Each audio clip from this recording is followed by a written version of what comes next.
Welcome to LC Screen Talk. My name is Larry, and this is my recap and review of the 2017 summer movie season. And unfortunately, it wasn't all that pretty of a summer movie season, and especially as we're coming off of one of the worst movie weekends in the past 20 years, and we're starting off that fall movie season just as poorly. So before we get into those box office numbers, I just want to share some of my personal picks for the best, the worst, the disappointing, and the pleasant surprises that took place this summer. And let's go ahead and start that off on a positive note with my 5 favorite movies that came out this summer. And just to clarify, when I'm speaking of the summer movie season, I'm speaking of the beginning of May, so that very first opening weekend of May, all the way through to this past weekend, the very end of August. And in that very wide time frame, I had a ton of films that I really enjoyed. So dwindling it down to just 5 for the sake of this video was not an easy task, and there were a ton of movies that didn't quite make the cut, but this list is fluid, this list is subjective, it is constantly changing, so my top 5 favorite movies of the summer season may not be the same if you ask me next week. But for now, number 5, I have Detroit. No movie elicited a strong, visceral reaction like Detroit did for me this year. I just was actively angry and upset and just disgusted, and nothing else brought that kind of reaction out of me. So that's why it was able to make it in, even though there are some problems with the storytelling from director Kathryn Bigelow. For number 4, I have Good Time. This one just snuck in. I saw this just last weekend, and I thought it was really good. Robert Pattinson is fantastic in this movie, and really the entire cast is so good. But it kept my attention from beginning to end. It was so well constructed. It made you think. It kind of left you mind blown and feeling. It was just a wonderful film. It did exactly what I want an indie to do, and it did it all so well. At number 3, I have War for the Planet of the Apes.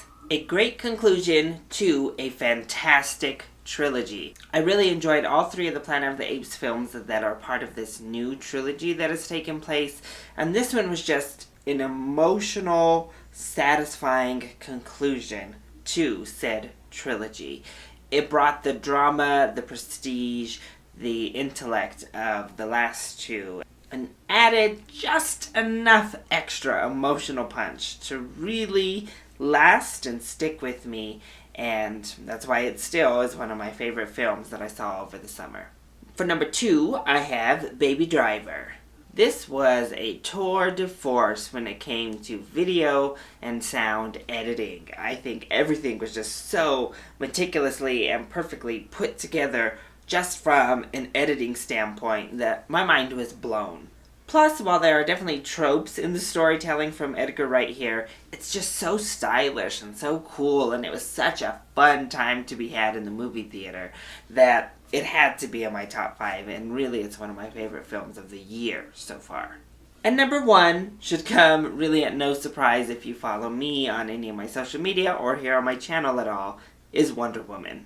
Confession time, I saw Wonder Woman 6 times in the movie theaters this summer. No film has had an emotional, just complete personal connection with me like Wonder Woman has this year. I know there are flaws with that third act. I know some of the CGI isn't perfect, but wow, this movie just rang straight to me. It rang true with me. It inspired me. It made me feel. And when I'm making lists and talking about my favorite films, can't beat that. So, Wonder Woman was my fave. So let's transition to the 5 movies I liked the least this summer. And at number 5, I have Kidnap. Kidnap actually almost didn't make this list, because I think it's kitschy, ridiculous fun enough that you don't really hate that you just sat through it. It just ends up being a poorly made film. I compared it to a Lifetime movie that I didn't know how it got into theaters, and any film that gets that kind of description probably deserves to be on my worst movies of the summer list. For number 4, I have The Dark Tower. And a big reason The Dark Tower makes it here is because it's just so boring. Couple that with a horrible performance from Matthew McConaughey and just dullness all the way around. And that lands you on the worst of the summer. At number 3, I have Snatched. Especially when we had something like Girls Trip come out this summer. Seeing something so lame and trite as Snatched was just even more disappointing. I didn't like it when I first seen it, and then in comparison to the superior comedies that have followed, Snatched definitely had to make this list. At number 2, I have Transformers: The Last Knight. Oh, there's just very little redeeming factors to this latest Transformers movie. It's horrible. It's one of the worst in an already slumping franchise that gets almost nothing right. I really have nothing else to say. Go watch my review. I really didn't like this Transformers movie. And then we have number 1, and that is Wish Upon. So while I may have really disliked Transformers, it was still a competently made film. Whereas Wish Upon is a complete and total mess. Oh my gosh, this movie just kind of blew my mind. It was one of those horror movies that I'm stunned made it into theaters. So for more about all those films, go ahead and watch my reviews and you'll get more in-depth reasons on why I loved or hated them. And that's going to segue us into my biggest disappointments of the summer list. Now this isn't in any particular order. These are just the 5 films that disappointed me the most. And I'm going to go ahead and start this list with the one I saw the most recently, and that was The Hitman's Bodyguard. So I actually didn't love the trailers for Hitman's Bodyguard, but the premise seemed fun, and you had Samuel L. Jackson, Ryan Reynolds, and some buddy cop type of atmosphere. That is recipe for success right there. And unfortunately, it just didn't deliver laughs. It was weirdly put together and made, and I just was sitting there like, oh, what a bunch of wasted potential, a bunch of wasted talent, and just kind of a waste, which was a huge letdown and a huge disappointment. I was also extremely let down by Alien Covenant. So we had Ridley Scott fighting off these other directors to get his precious Alien franchise back. And then I was very pleasantly surprised with about the first third of the film, only to be sorely let down by that second 2/3, and in particular, that final act. For all the hate that Prometheus got, to get that same Prometheus nonsense and shove it in on the tail end of what was shaping up to be a really awesome Alien movie is a huge letdown. Up next, I have one that made my worst of the summer list, and that is The Dark Tower. I'm always rooting for Idris Elba. Always. Every single film he's in, I'm hoping it's a success. So it's a huge disappointment when he continues to be cast and put into these horrible films, or these films that underperform. And The Dark Tower just looked like it was going to be cool, like it was going to be awesome. And it just was none of the above. Another big disappointment for me personally, The Mummy. This seemed like it had a lot of potential. At the very least, it was going to be a big, fun, kind of awesome Mission Impossible movie that had a mummy for our antagonist. Instead, we got a boring, misdirected mess of a movie that wanted to be funnier than it ever was, that wanted to be more exciting than it ever was, and committed a pretty horribly offensive act right off the bat. But I have to say, my biggest disappointment this summer is Guardians of the Galaxy Volume 2. Because I was genuinely, really excited to see this movie. The previews looked awesome, everything about the marketing looked great, the first movie is a ton of fun, and then to come out with a, that was alright kind of film was such a letdown. And I know plenty of people have really loved this movie, and that makes me more envious than anything, that they were able to just love and appreciate and enjoy watching this film. I thought there was just too much going on, and they weren't able to really put together a cohesive story, making the whole movie kind of a mess. A fun mess, but still a mess. Conversely, several movies actually positively surprised me this summer. And I'm going to start with the one that made my top movies of the year, and that's Good Time, because I didn't know anything about this movie other than Robert Pattinson was in it, and he's been very hit or miss his entire career, actually. So I was really surprised when I got in there and was met with a really fantastic film. The same can be said for Ingrid Goes West. Didn't know much about it heading in. I knew Aubrey Plaza was in it, and I knew it dealt with, like, Elizabeth Olsen as some valley girl. And then I get in there, and I am met with a really intelligent, really fun, funny, dark comedy that takes a look at mental illness and our relationship with social media and kind of blends that all together with great performances from Aubrey Plaza, Elizabeth Olsen, and O'Shea Jackson Jr., who deserves so much more credit. This was a beautifully pleasant surprise. Next up, I have Captain Underpants, the epic first movie. So I was a big Captain Underpants fan as a kid. I read all the books, I loved them, but when I heard they were making a movie, I was very skeptical. I thought the first trailers were cute though, and then the movie turned out to be inventive fun. It was really fun, it was really funny, so definitely a very welcomed surprise. I was also surprised by Annabelle Creation. If this movie had come out when the first Annabelle came, after the first Conjuring film, this wouldn't be here on a surprise list. But that first Annabelle was just such a letdown, and it honestly wasn't very good, that I wasn't looking forward to a sequel to that not very good film. And the trailers looked okay. I was shocked to find this to be one of the best horror films in 2017 thus far, especially if you're looking for just a straight up horror, scary movie. This is probably the best one we've had yet. And my final pleasant surprise is Girls Trip. So I love this cast. I love pretty much everybody I know that was involved with this film. But these R-rated raunchy comedies let me down like 90% of the time. And those trailers really skated on, is this going to be funny? Is this going to be really horrible? I couldn't tell which way it was going to go. Turns out, this is one of my top 3 comedies of the year thus far. I really enjoyed Girls Trip, and it's made me laugh more than any other film so far this year. Now let's go ahead and talk about that box office. Because at the end of the day, it doesn't matter what disappointed me or what I did or didn't like. It comes down to what made money. And when we look at the domestic numbers, Wonder Woman made a lot of money. And she came out on top when it came to the domestic box office for the summer season, being the only film to pass 400 million here in the US and Canada. But as we see, everybody cries about superhero fatigue, but we still keep flocking to the theaters, as not only is Wonder Woman #1, but we have Guardians of the Galaxy Volume 2, not very far behind, with 389 million or so. And then we have Spider-Man Homecoming at #3 on that domestic chart at about 318 million. So apparently, people still really enjoy going to the movies and seeing these superhero flicks. Also in the top 5, we had Despicable Me 3 with about 254 million thus far. And while that is a very strong number, at least here domestically, that is a little bit of a step backwards from the previous installments.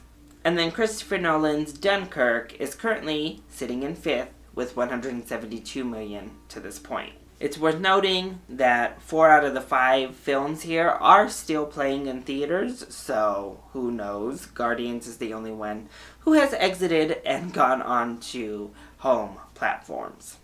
But then, when we switch over to worldwide box office numbers for the summer season, we see Despicable Me 3 reigns supreme. They very impressive $971.7 million.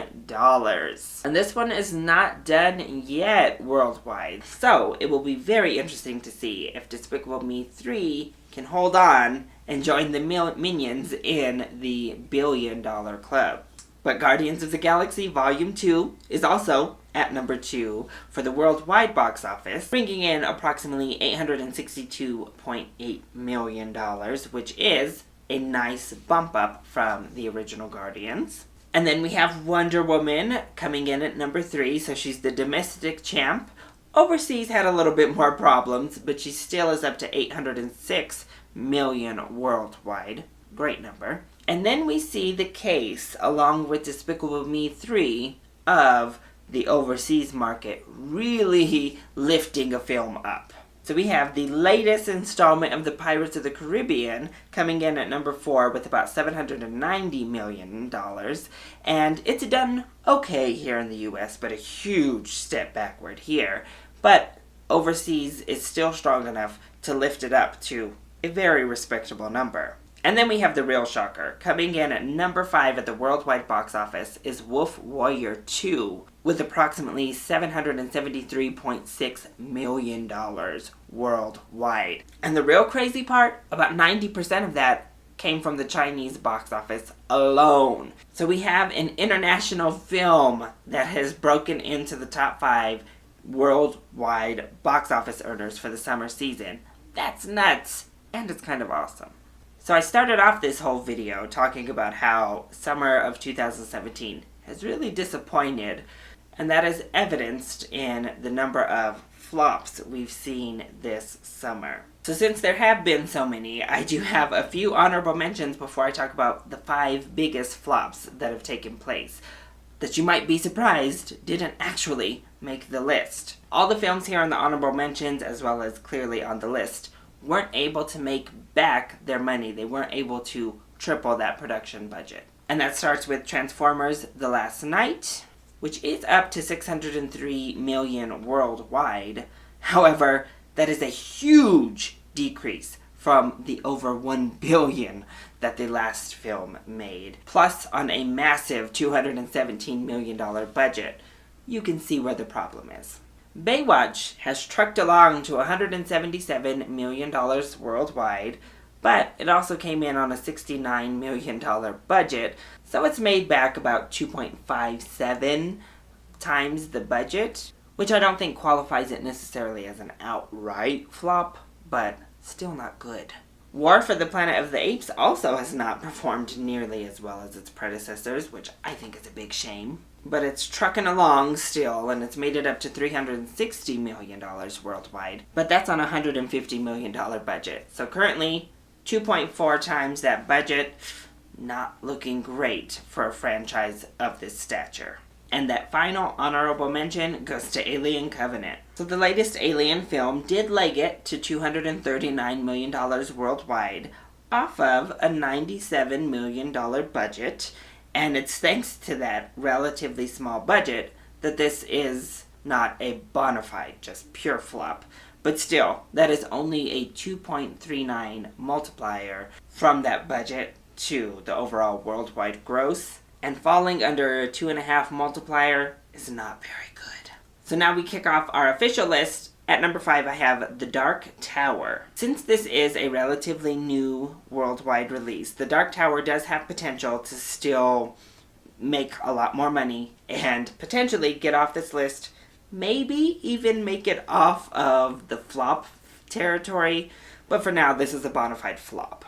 It currently sits at $88 million worldwide, off of a $60 million budget. That is only a 1.47 multiplier, which is just abysmal. It's doing really horrible here domestically, and it'll be interesting to see how overseas continue to roll out. At number 4, I have Snatched.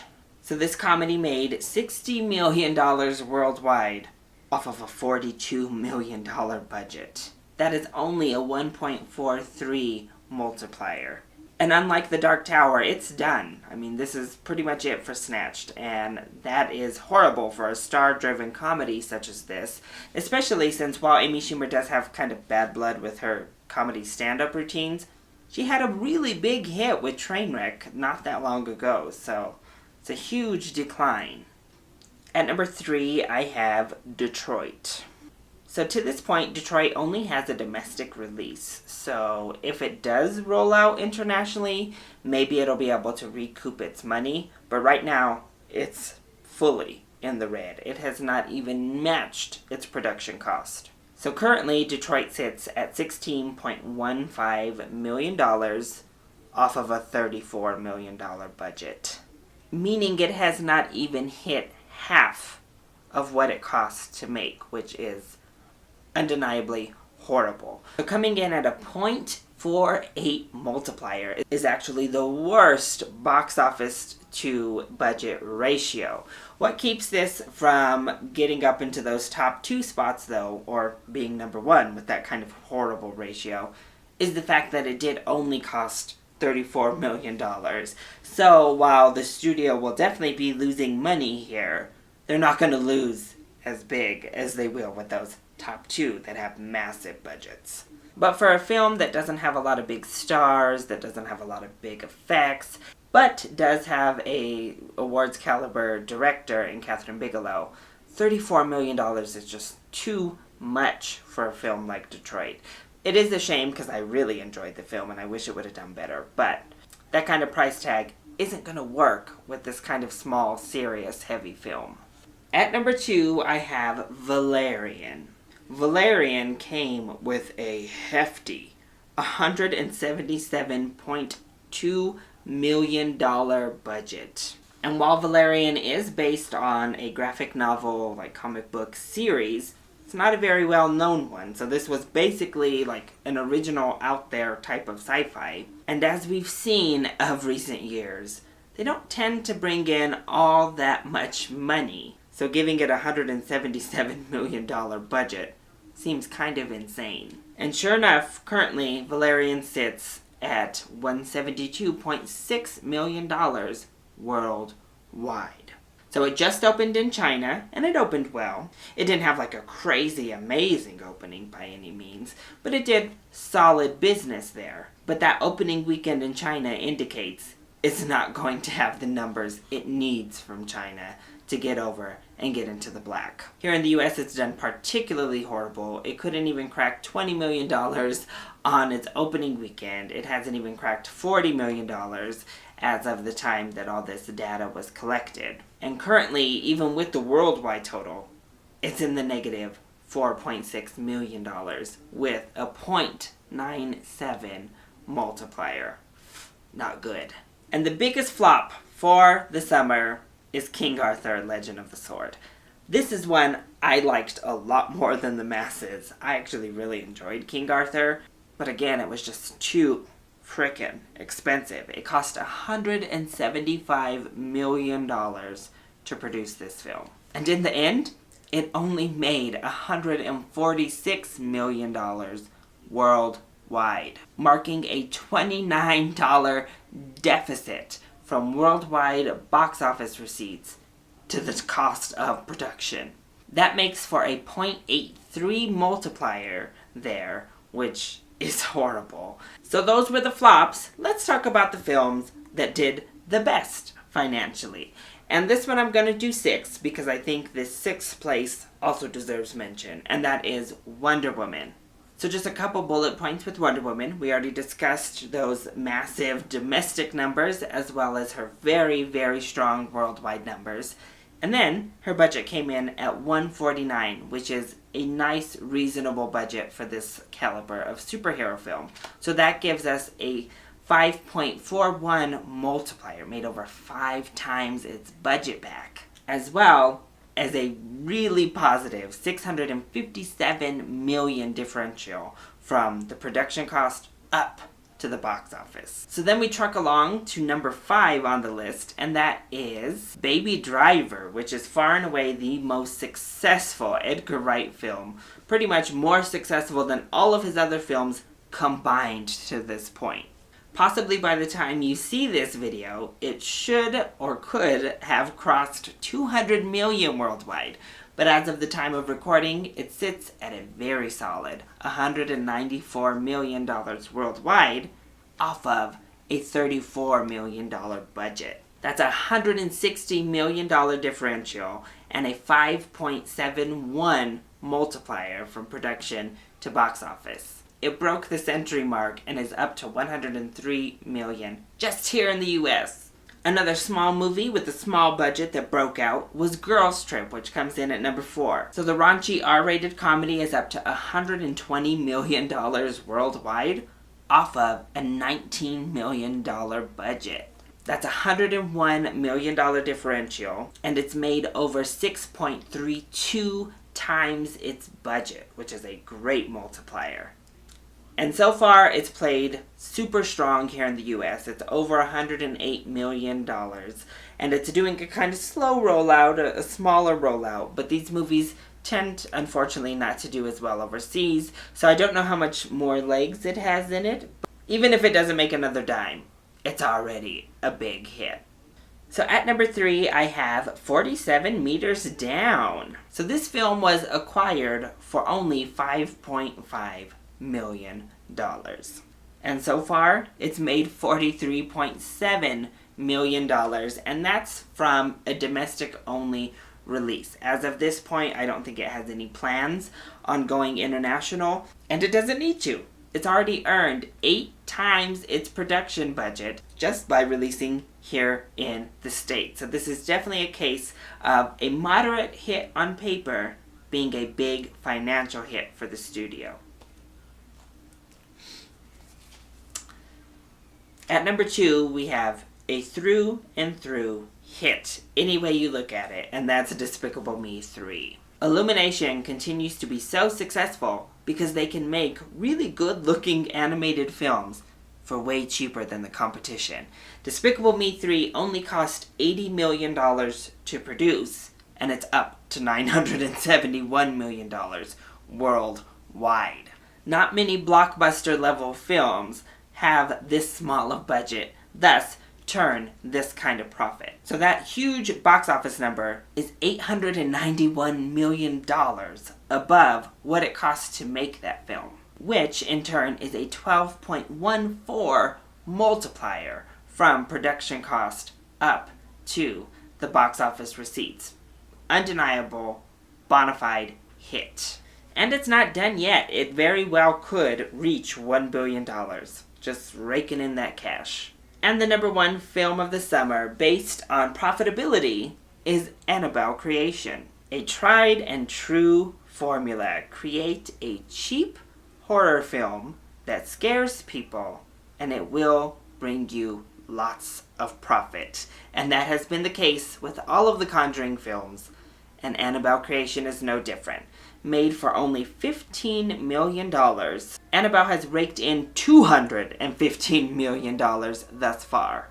Yes, that is a $200 million difference and 14.33 times the production cost. The funny thing is, this is nowhere near done. It's barely going into its 3rd weekend of release, so you can expect these numbers to get much higher, and that multiple from its $15 million production budget to just skyrocket to astronomical levels. So that's it. That's what the box office has looked like. And those are my favorite, my least favorite, disappointments, the surprises, all things summer movies 2017. So what were your favorites? What movies disappointed? What movies surprised? And which ones did you just not like that came out this summer? Also, are you shocked to see any of those box office placements? Let me know. Let's discuss this summer movie season we just survived. All in the comment section down below. Or, of course, you can hit me up on Twitter. I love you all so much for your support. Mwah. Thank you for watching, and I'll see you next time. Bye.